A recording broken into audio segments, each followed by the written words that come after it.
Now, some of the counties have gone ahead to settle some of the bills that were initially ineligible.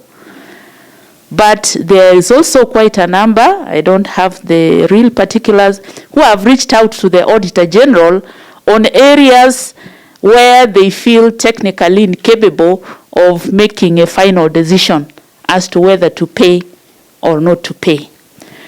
I wish to report also that some of those that were declared ineligible were partial completion kind of bills, where somebody had done 40%, so the full amount was not payable, but they have either since completed or agreed to stop where they had reached at that point.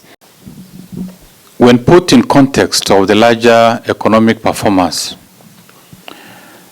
the issue of pending bill is very dear to the National Treasury, because for us to continue supporting the business entities there who are engine of growth, many of them have complained. We also see them. We have seen business collapse. We have seen auctioneers on the doors of most of these business entities, particularly the SMEs. And we've also seen some very casual approach to the matters of pending bill, as if payment is not a right, but discretional. I am not sure whether the figures reported by the controller of budget were verified, or they're just based on the position or the reporting that was made by the counties. From National Treasury, we completely dispute most of this, because what is reported does not reflect what the actual situation is.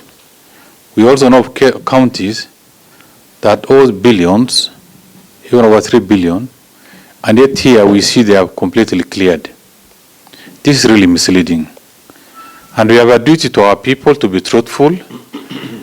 Your Excellency, you know that since 2019, National Treasury worked so hard under the direction of Cabinet to force MDAs to clear pending bills.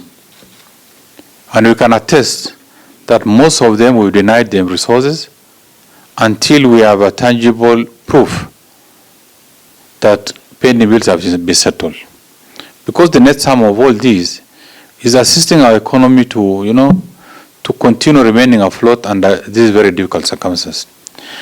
The consensus now that has been arrived at between the CRA, Treasury, and the Council of Governors, I want to say congratulations to everybody, because we have finally gotten to a place where we have a win-win, so to speak. Everybody has become a winner out of this. So again, to everybody here, this is the first time, as has been said. Again, we are agreeing at a figure, and it's not subject to now canvassing or debate. In the past, CRA arrived at their own formula, Treasury had their own formula, and the Council of Governors was somewhere in between. Is there a process of making sure that whatever their Auditor General raised issues, if they said there was missing this document and that document, has that been done in such a manner that we don't punish innocent people who are business people, and many of them are small business entities all over the place.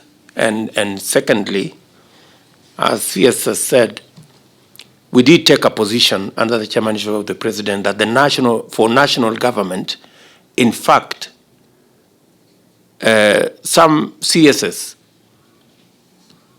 were told they were not going to go for Christmas unless they pay off the pending bills that were verified and completed in their ministries and departments and agencies.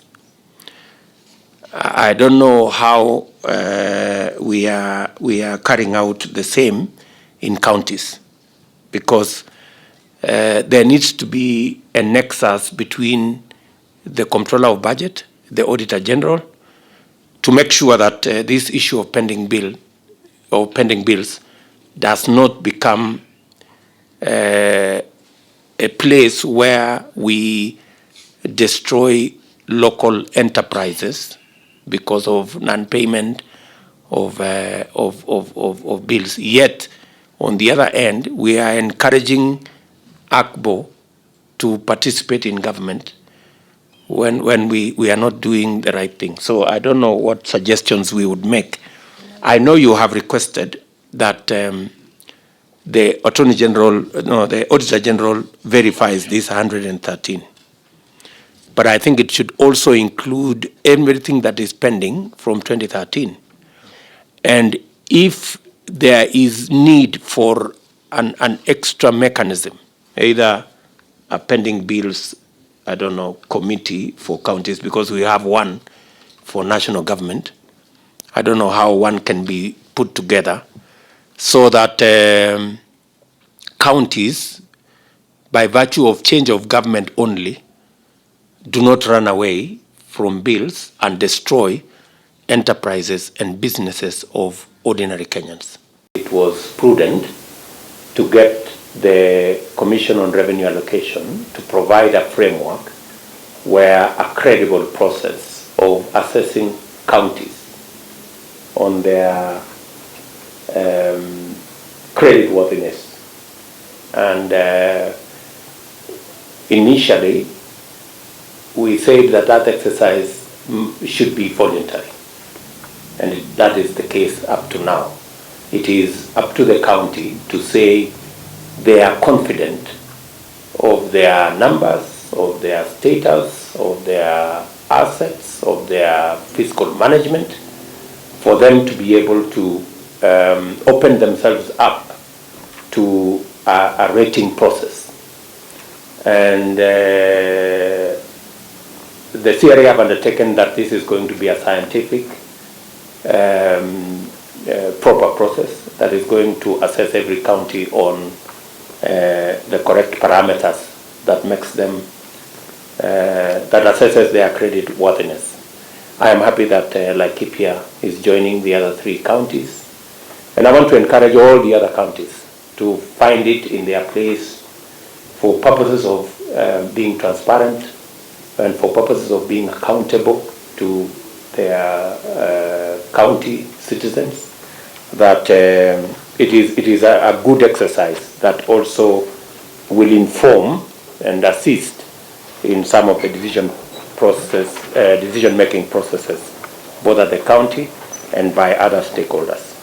I am very happy that both the Comptroller and the caucus chair of the CECs confirm that there is now a better mechanism of working together to ensure that there is a smooth operation between the Comptroller, who is discharging her responsibility in accordance with the Constitution and the law, and the CECs who also, and the counties who require the necessary approvals for them to implement their mandate. County governments have now a borrowing framework that they can use, and all the aspects of the mechanism and the parameters that the council, every county has to measure up to be able to borrow have been provided. And as has been said here, the issues of presenting county by county has now been ironed out, and Treasury will oversee that process in a manner to keep to the guidelines that have been issued, so that counties can access the window for borrowing. And I'm very happy today again that we have not only agreed on the window for borrowing by counties, but we have also agreed on the own source of revenue framework that is now going to be presented to Parliament.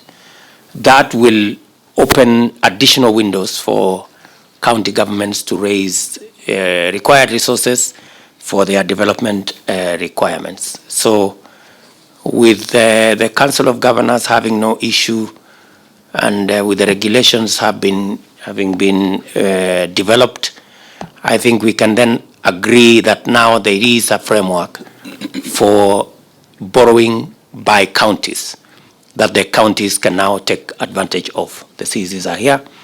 Please let us proceed in that manner. That particular item is so approved.